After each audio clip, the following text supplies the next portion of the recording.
নমস্কার বন্ধুরা, আমাদের আজকের রেসিপি বেগুন সুন্দরী।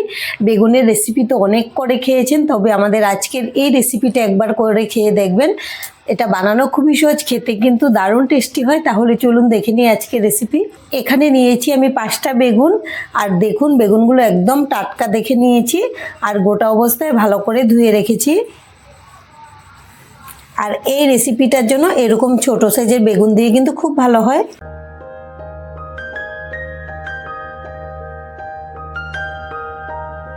এবার একটা বটি নিয়ে নিলাম।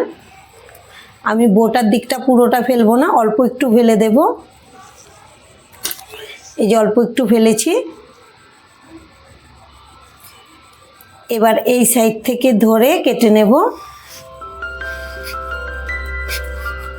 বোটা সহই কেটে নিতে হবে। আমি 2 ফালি করে নিয়েছি। এবার এক পিস ধরে এভাবে মাঝখান থেকে আবার চিড়ে দেব। আপনারা চাইলে 2 ফালি করেও করে নিতে পারেন, তবে এভাবে যদি 4 ফালি করে নেওয়া যায় তাহলে তেল মশলাটা খুব ভালো করে ভেতরে ঢুকবে। এই যে এরকম করে 4 ফালি করে নেব, আর এভাবে আমাদের যতটুকু বেগুন লাগবে আমি নিয়ে নেব। ভেবেছিলাম রেসিপিটা বেশি করে বানাবো, কিন্তু দেখুন বেগুনগুলো পোকা বেরিয়েছে, সেজন্য যতটুকু ভালো আছে সেটা দিয়ে আমি করে নেব। আর এই রেসিপিটা বানানোর সঙ্গে সঙ্গে ঝটপট শেষ হয়ে যায়, খেতে এতই সুস্বাদু হয়। আমি উপর থেকে লবণ ছিটিয়ে দিয়ে দিচ্ছি। দিয়ে দেব হলুদের গুঁড়ো, আর দেব ঝাল লঙ্কার গুঁড়ো। লঙ্কার গুঁড়োটা দিলে একটু ঝাল ঝাল হবে, ভালো লাগবে খেতে। এখন আমি বেগুনের পিসগুলোকে এভাবে খুব ভালো করে মেখে নেব। প্রত্যেকটা বেগুনের গায়ে যেন লবণ, হলুদ, ঝাল মশলাটা ভালো করে ঢুকে এভাবে মেখে নিচ্ছি।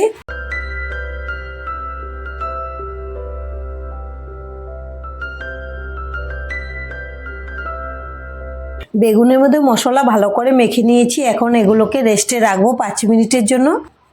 এখন একটা মিক্সিং জারে নিয়ে নেব টমেটো কুচি। এখানে আমি একটা টমেটো কুচি নিয়েছি, আর নিয়েছি 4টা কাঁচা লঙ্কা। ঝালের পরিমাণটা আপনারা আপনাদের স্বাদ অনুযায়ী কম বেশি করে নিয়ে নেবেন। নিয়েছি আদা কুচি, আর নিয়েছি নারিকেল কুচি।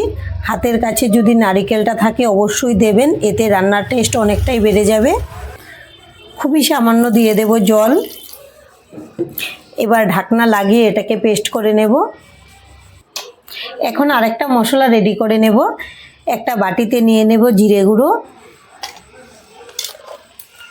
ধনে গুঁড়ো, ঝাল লঙ্কার গুঁড়ো, কাশ্মীরি লঙ্কার গুঁড়ো। এতে ঝাল হবে না, সুন্দর একটা কালার আসবে। আর দিয়ে দেব হলুদের গুঁড়ো। এখন দিয়ে দেব জল। যে কোনো রান্না কিন্তু বাটা মশলায় করলেই বেশি ভালো হয়, তবে হাতে যদি সময় কম থাকে, আমার মতো গুঁড়ো মশলায় রান্নাটা করতে চান, এভাবে রান্না করার আগে গুলে রেখে দেবেন, তাহলে কিন্তু বাটা মশলার মতোই টেস্ট আসবে রান্নার পর। এখন এটা রেখে দেব সাইডে। 5 মিনিট রেস্টে রাখার জন্য বেগুনগুলো দেখুন লবণ মশলা সব ভেতরে ঢুকে গেছে, আর একদম জল জল বেরিয়ে গেছে। আর এদিকে গ্যাসে একটা প্যান বসিয়েছি, প্যানটা গরম হয়ে গেছে। এখন দিয়ে দেব সর্ষের তেল। আমি রান্নাটা সর্ষের তেলে করব, আপনারা চাইলে সাদা তেলেও করে নিতে পারবেন। তেলটাকে নেড়ে দেব। এবার বেগুনের পিসগুলো দিয়ে দেব তেলের মধ্যে।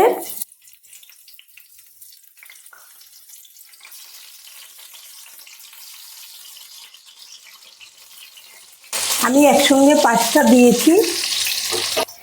এক সাইড হওয়ার পর এখন আমি উল্টে দেব, আর গ্যাসের ফ্লেমটা লোতে রেখে আমি 3 মিনিটের মতো ভেজে নিয়েছি। হাই ফ্লেমে ভাজলে উপর থেকে কালারটা চলে আসবে আর ভেতরে সেদ্ধ হবে না, সেজন্য লো টু মিডিয়ামে রেখে ভেজে নিচ্ছি, যেন ভেতর থেকে ভালো করে সেদ্ধ হয় আর উপর থেকে কালারটা কম আসে। এভাবে উল্টে পাল্টে সব দিক থেকে ভেজে নেব লাল লাল করে। বেগুনগুলোকে সব দিক থেকে ঘুরিয়ে ফিরিয়ে লাল লাল করে ভেজে নিয়েছি। এখন এগুলোকে তুলে নেব, আর এভাবে বাদবাকিগুলোকেও ভেজে নেব।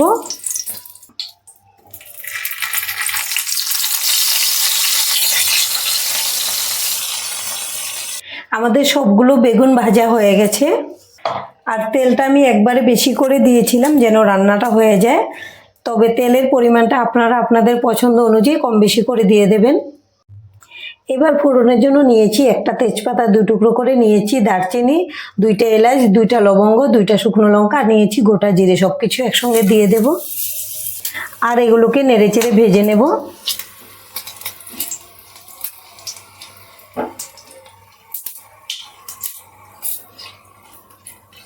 মোটামুটি 30 সেকেন্ডের মতো ভেজে নিয়েছি। খুব সুন্দর একটা সেন্টও বেরিয়েছে, কালারটাও চেঞ্জ হয়ে গেছে। প্রথমে যে পেস্ট বানিয়ে নিয়েছিলাম এটা দিয়ে দেব। মিক্সিং জারটা ধুয়ে দিয়ে দেব জলটা।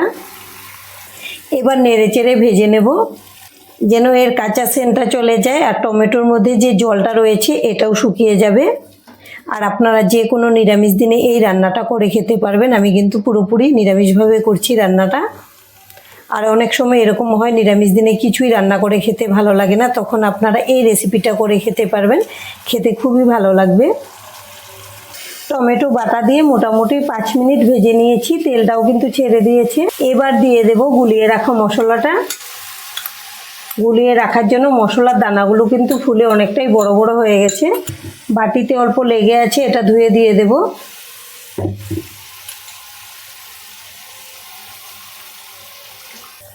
দিয়ে দেব স্বাদ অনুযায়ী লবণ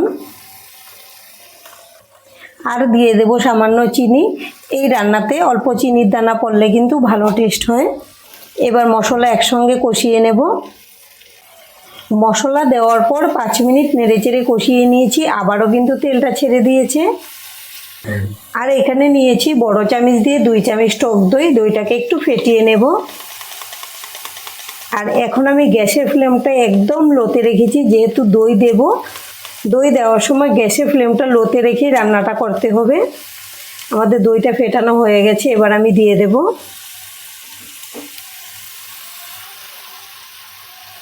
দইয়ের বাটি ধুয়ে দিয়ে দেব। এবার লো আঁচে ভেজে নেব।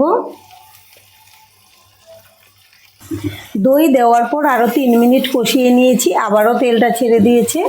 এবার দিয়ে দেব সামান্য জল। এখানে জলটা খুব বেশি লাগবে না, এই রান্নাটা মাখা মাখা থাকলেই ভালো লাগে, ঝোল হলে কিন্তু ভালো লাগবে না। আর আপনারা ভাত রুটি দুইটার সঙ্গেই কিন্তু পরিবেশন করতে পারবেন, সব কিছুর সঙ্গেই দারুণ মানায়। এবার গ্রেভিটাকে ফুটিয়ে নেব, মানে একটু বলক চলে আসবে। গ্রেভির মধ্যে বলক চলে এসছে। এবার দিয়ে দেব গরম মশলার গুঁড়ো আর দিয়ে দেব ঘি। যেহেতু নিরামিষ রান্না, ঘিটা দিলে খুব সুন্দর সেন্ট হবে, এর স্বাদও কিন্তু বেড়ে যাবে। এখন নেড়েচেড়ে মিশিয়ে নেব। আর আমাদের আজকের এই রেসিপিটা দেখে যদি আপনাদের ভালো লাগে একটা লাইক অবশ্যই দিয়ে দেবেন। আপনাদের একটা লাইক আমাদেরকে অনেক উৎসাহ দেয় নতুন নতুন ভিডিও বানাতে। আর আমাদের চ্যানেলটিকে সাবস্ক্রাইব করে নেওয়ার জন্য অনুরোধ রইল। এইভাবে আমি একটা একটা করে বেগুনের পিসগুলো দিয়ে দেব। আর বেগুন দেওয়ার পর খুব বেশি নাড়াচাড়া করা যাবে না, সেই জন্য আমি গরম মশলার গুঁড়ো আর ঘি আগে দিয়ে গ্রেভির সঙ্গে মিশিয়ে নিয়েছি। আর এই রান্নাটা আপনারা যাকেই একবার করে খাওয়াবেন সে কিন্তু আপনার কাছে বারবার খাওয়ার জন্য বায়না করবে। এখন আমি গ্রেভিটা এভাবে উপর থেকে দিয়ে দেব। এটা তো বেশি নাড়াচাড়া করা যাবে না। বেগুনের পিসগুলো দিয়ে মোটামুটি 2 মিনিট লো আঁচে রান্না করে নিয়েছি। এবার আমি গ্যাসটাকে অফ করে দেব। আমাদের রান্না একদম রেডি পরিবেশনের জন্য। এভাবে আপনারা বাড়িতে বানিয়ে খেলে খুবই ভালো লাগবে। আর আজকের ভিডিওটা এখানেই শেষ করব। সবাই ভালো থাকবেন, সুস্থ থাকবেন, ধন্যবাদ।